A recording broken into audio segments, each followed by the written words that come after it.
नमस्कार। सभी को अक्षय तृतीया और परशुराम जयंती की बहुत बहुत बहुत शुभकामनाएं। सभी जानते हैं कि अक्षय तृतीया बहुत ही शुभदायी तिथि है। वैशाख माह के शुक्ल पक्ष की ये तृतीया तिथि, जिसमें इतने अच्छे शुभ संयोग जुड़े हैं कि अपने आप में ही बहुत ही ज़्यादा शुभ और पुण्यदायी बन जाती है।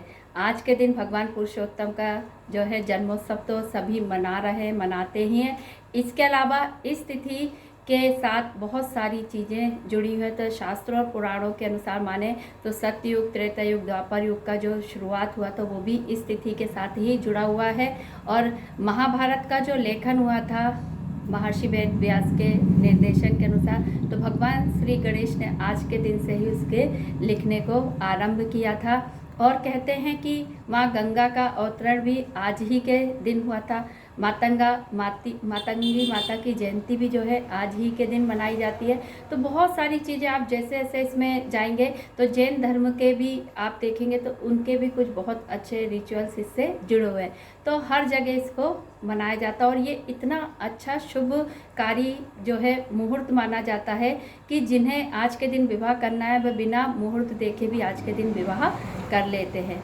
तो इतनी फलदायी, क्योंकि कहते हैं कि इस दिन किया गया दान, पुण्य, धर्म, कर्म जो है अक्षय हो जाता है, जिसका कभी भी क्षय नहीं होता है। इसके साथ ही आज की जो ये तिथि है स्वास्थ्य और आरोग्य से भी जुड़ी हुई है। तो योगमय जीवन में हम आपको बताना चाहते हैं कि आप किस तरीके से आज की तिथि का उपयोग अपने स्वास्थ्य वर्धन के लिए कर सकते हैं। ऐसा मान्यता है शास्त्रों के अनुसार कि आज के दिन से ही घड़े का पानी पीने की शुरुआत कर देना चाहिए।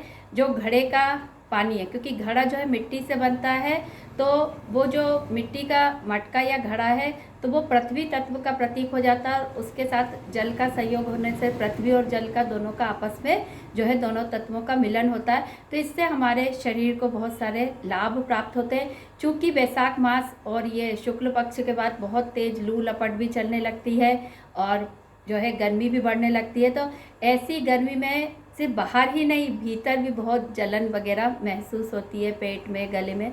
तो ये ठंडा पानी आपको शीतलता देता है।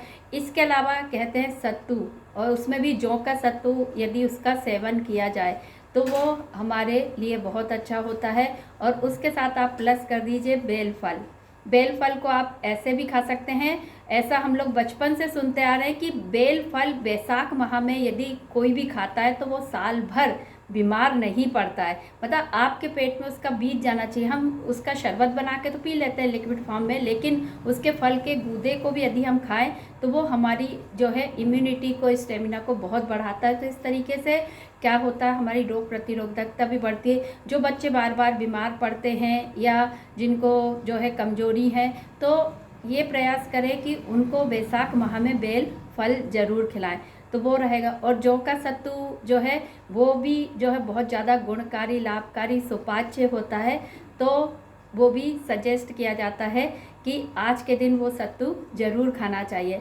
तो इस तरीके से यदि हम देखें तो इस तिथि का आध्यात्मिक रूप से भी महत्व है और इस तिथि का जो है हमारे स्वास्थ्य के हिसाब से भी बहुत महत्व है।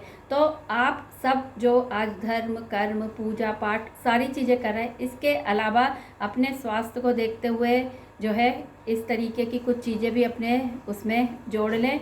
और सत्तू आज ज़रूर खाएं। जौ का, बेल का, फल का भी आज के दिन प्रयास करें कि सेवन करें। और आप यदि फ्रिज का पानी पीते हैं तो उसे छोड़ दीजिए, क्योंकि फ्रिज का पानी हमें बहुत सारी समस्याएं देता है। कॉन्स्टिपेशन वगैरह तो बहुत कॉमन सी चीज़ें हैं जो फ्रिज का पानी पीने से होती हैं। गले की प्रॉब्लम्स भी होती हैं।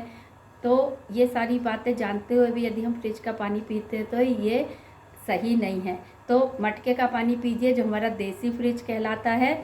और इसके साथ मैंने आपको बता दिया कि आपका जो है पृथ्वी और जल तत्व का बहुत अच्छा जो है कॉम्बिनेशन बनता है, तो वो आपकी सेहत के लिए बहुत फ़ायदेमंद होता है। तो फ्रेंड्स, सबको एक बार पुनः अक्षय तृतीया, परशुराम जयंती की बहुत बहुत शुभकामनाएं। धन्यवाद।